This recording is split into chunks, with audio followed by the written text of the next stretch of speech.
इचलकरंजीत गोळीबाराची थरारक घटना, दुचाकीवरून पडल्याचे सांगितले. उपचारादरम्यान डोक्यात गोळी आढळली. इचलकरंजी शहरात गोळीबाराच्या घटनेने खळबळ उडाली आहे. कबनूर रुई हद्दीतील परिसरात झालेल्या घटनेत निलेश निशिकांत कांबळे वय 19 राहणार महात्मा फुले नगर कबनूर हा युवक गंभीर जखमी झाला आहे. मिळालेल्या माहितीनुसार निलेश कांबळे याला सायंकाळच्या सुमारास दुचाकीवरून इचलकरंजीतील आयजीएम रुग्णालयात उपचारासाठी दाखल करण्यात आले. यावेळी तो दुचाकीवरून पडल्याचे सांगण्यात आले. मात्र निलेशची प्रकृती गंभीर असल्याने त्याला पुढील उपचारासाठी कोल्हापुरातील सीपीआर रुग्णालयात हलवण्यात आले.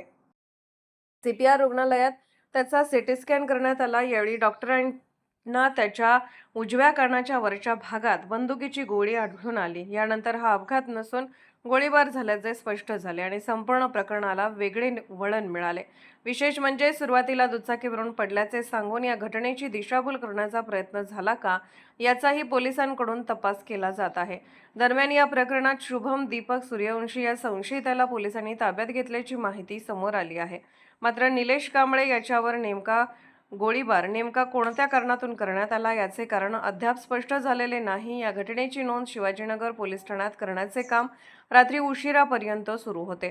गोळीबाराच्या या घटनेमुळे इचलकरंजी शहरात मोठी खळबळ उडाली असून पोलिसांकडून या प्रकरणाचा अधिक तपास सुरू आहे. गोळीबार नेमका कोणी केला, हल्ल्यामागचे कारण काय आणि दुचाकीवरून पडल्याची माहिती सुरुवातीला का देण्यात आली नाही, या सर्व प्रश्नांची उत्तरे पोलिसांच्या तपासातून समोर येणार आहेत.